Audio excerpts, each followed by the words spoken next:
በፒያሳ የ12 ግራም ወርቅ ዋጋና ያልተሰሙ የገበያ ሚስጥሮችን ልንነግራችሁ መተናል። የወርቅ ገበያ ልክ እንደ ወንዝ ፍሰት ፈጣንና ተለዋዋጭ ነው። በተለይ በፒያሳ ገበያ እግራችሁ ከመሬት ሳይነካ የዋጋ ለውጥ ልታዩ ትችላላችሁ። ታዲያ ዛሬ በኪሶ ወደ ፒያሳ አካባቢ ቢያመሩ የ12 ግራም ወርቅ በስንት ይገዛሉ? የገበያው አዝማሚያስ ወዴት እያመራ ነው? ከሁሉም በላይ ደግሞ ጠንክረው ያፈሩትን ገንዘብ 12 ግራም ማለት ቀላል አይደለም። ከመክፈላችሁ በፊት ምን አይነት ጥንቃቄ ማድረግ አለባችሁ የሚለውን ሁሉንም ሚስጥር በዝርዝር እንፈትሻለን። ቪዲዮውን ላይክ፣ ቻናሉን ሰብስክራይብ አድርጉልን። ወደ መረጃው እንዘልቃለን።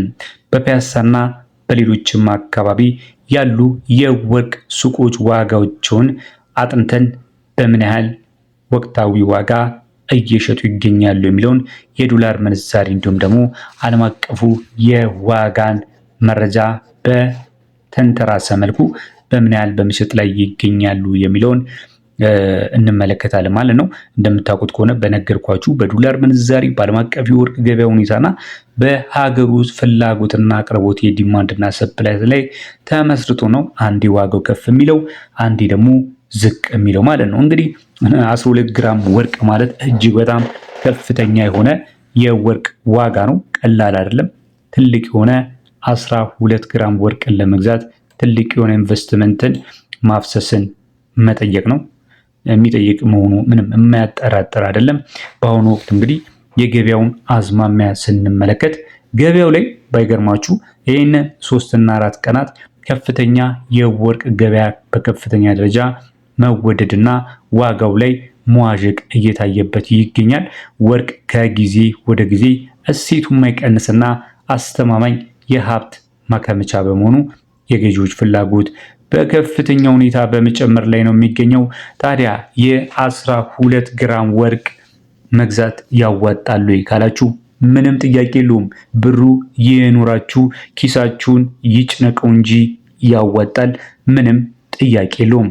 በተለይ በዚህ ሰዓት ላይ የምንዛሬ ዋጋ በተሰቀለበትና የዋጋ ግሽበት በከፍተኛ ደረጃ ብርን በሚያንገላታበት በዚህ ወቅት ወርቅ ላይ ገንዘብን ፈሰስ አድርጎ የነገን ግሽበት መከላከል እጅግ በጣም የሚያዋጣ ነው። ነገር ግን ይህንን ከፍተኛ ግራም የሚያወጣን የ12 ግራምን ወርቅ ከመግዛታችሁ በፊት አነስተኛ አይደለም። እንደምታውቁት ከሆነ ለቅርስም የሚጠቅም የወርቅ አይነት ነው። በተጨማሪም ደግሞ ለቀለበት እንደውም ይበዛል። ነገር ግን ከበድ ላለ ሀብል፣ መካከለኛ ለሆነ ሀብል በጣም ተመራጭ ነው። ተፈላጊም የሆነ የወርቅ ግራም ነው። በተለይ በጣም ውበት አላቸው። በምትመለከቱት መልኩ አሁን እዚህ ላይ ምስሉ ላይ የምትመለከቱት የ10 ግራም ወርቅ ነው። እጅግ በጣም የሚያምር ነው።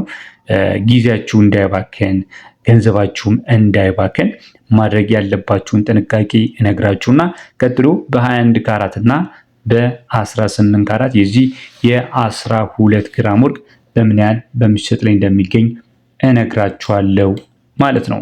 ማድረግ ያለባችሁ ነገር ምንድን ነው? በሀገራችን እንደምታውቁት ከሆነ 18 እና 21 ካራት በከፍተኛ ደረጃ የሚመረጥና ለገበያም የሚቀርብ የወርቅ አይነት ነው። ዋጋው እንግዲህ ከ18 ይልቅ 21 ከፍተኛ ነው። ካራቱንም ስትጨምሩት ያው የወርቁ ንጽህና ጨምረ ማለት ስለሆነ ዋጋውን በዛው ይጨምራል ማለት ነው። የ12 ግራም 18 ካራትን ለመግዛት 228,000 የኢትዮጵያ ብር ነው የሚያስፈልጋችሁ። ደግሜ እነግራችኋለሁ። የ12 ግራም ወርቅን 18 ካራት ለመግዛት 19,000 በትንሹ ነው። ታዲያ ምናልባት መደራደር ካልቻላችሁና ዲዛይኑም ከፍተኛ የሆነ የዋጋ ልዩነት ዲዛይን ላይ ማለት ነው የስራ ክፍያ ከሱቆች ሱቆች ስለሚለያይ ምናልባት እስከ 20,000 ሊያወጣችሁ ይችላል በግራም። ነገር ግን በ19,000 በተሰላ ተመን የ12 ግራሙ በ228,000 ይገመታል ዋጋው ማለት ነው። የስራ ክፍያን ግን እናንተ ግራሙ ከፍተኛ ስለሆነ በደንብ አድርጋችሁ መደራደር አለባችሁ። በደንብ ወግማችሁ መደራደር አለባችሁ። ምክንያቱም የ12 ግራም ትንንሽ የሆነ ብር ብታተርፉ ራሱ በጣም አሪፍ ነው ማለት ነው። ስለዚህ የአንድና የ2 ግራም ወርቅን ራሱ ብዙ ሰዎች በጣም ተደራድረው በአሪፍ ዋጋ ሲገዙ አይቻሉ እና የ12 ግራምን ደግሞ ምንም እንኳን ወርቅ ዋጋ አሁን በመጨመር ላይ ያለ ቢሆንም ነገር ግን 12 እና ከ10 በላይ የሚገዛ ሰው ብዙ ጊዜ የተወሰነ ነው ማለት ከ10 በታች የሚገዛ ሰው ነው የሚበዛው። ከ10 በላይ ሲሆን አንደኛ በብዛትም እየወሰዳችሁላቸው ነው። ሁለተኛ ነገር ደግሞ ለእነሱም ጥሩ ነው። ነገር ግን እናንተ ደግሞ ዋጋ ላይ እንዳትጎዱ የበለጠ መደራደር አለባችሁ ማለት ነው። 21 ካራቱ እስካላችሁ ያንን ከመንገሬ በፊት ግን ቪዲዮውን እያያችሁ እስከ ላይክ ካላደረጋችሁ ላይክ አድርጉ። ለቻናሉም አዲስ ከሆናችሁ ቻናሉን ሰብስክራይብ በማድረግ እንደዚህ አይነት ከወርቅ ጋር የተገናኘ ዋጋን የሚናገሩ መረጃዎቻችንን እንዲሁም ደግሞ ወሳኝ የሆኑ መረጃዎቻችንን ጥቆማዎቻችንን ተከታተሉ ዘንድ በማክበር እየጠየቀን ሰብስክራይብ የምትለውን በተን አሁን ተጫኑና ሰብስክራይብ አድርጉልን። የ21 ካራቱን በ12 ግራም 288,000 ማለት ነው። ኦልሞስት የ60,000 ብር አካባቢ ልዩነት አለው ማለት ነው። የ18 እና የ21 ግራም ወርቅ በ5,000 ብር ልዩነት ስላላቸው ማለት ነው። 5,000 በ12 ደግሞ 60,000 ብር ልዩነት አላቸው ማለት ነው። ምርጫው የእናንተ ነው። 18ን ወይም 21 ካራትን መግዛት ማለት ነው። 18 ካራቱ 228,000 ሲሆን 21 ካራቱ ደግሞ 288,000 በሆነ አማካይ ዋጋ በመሸጥ ላይ ይገኛል ማለት ነው። እንግዲህ 12 ግራም ማለት ቀላል ማለት አይደለም። ምክንያቱም 00 መሆኑን ሚዛናችሁን በደንብ መመልከት ይኖርባችኋል። 12 ግራም በትክክል ማሳየቱንም በቅርበት መከታተል አትርሱ። በተጨማሪም ደግሞ የነጥብ ልዩነት 0.01 0.03 ራሱ በገንዘብ ደረጃ ከፍተኛ የሆነ ልዩነትን ስለሚያመጣ ያንን መጠንቀቅ ይኖርባቸዋል። ሌላው ደግሞ ህጋዊ ከሆኑ ቦታዎች ግዙ። አይደለም እንደዚህ ትልቅ የሆነ ግራም አይደለም አነስተኛ የሆነ ወርቅንም ስትገዙ ህጋዊ የሆነ ቦታ ላይ ብገዙት ነው አሪፍ የሚሆነው። ሌላው ደግሞ የወርቁን ትክክለኛ ግራም ተመልከቱ ብያችኋለሁ። የካራቱን መጠንም ተመልከቱ። የወጣበትን ቀን፣ የሱቅ ማህተም፣ ምናልባት ደረሰኝ ላይ ሌላ ደረሰኝ እንዳይሰጧችሁ ተጠንቀቁ። ትክክለኛ እናንተ ባላችሁበትና ትራንዛክሽኑ በተፈጸመበት ቀን የወጣ ደረሰኝ መሆኑን ቀን ያለበትን ማህተም ያለበትን የከፈላችሁትን ሙሉ ገንዘብ የሚገልጽ ደረሰኝ በትክክል መጻፉን አረጋግጡ።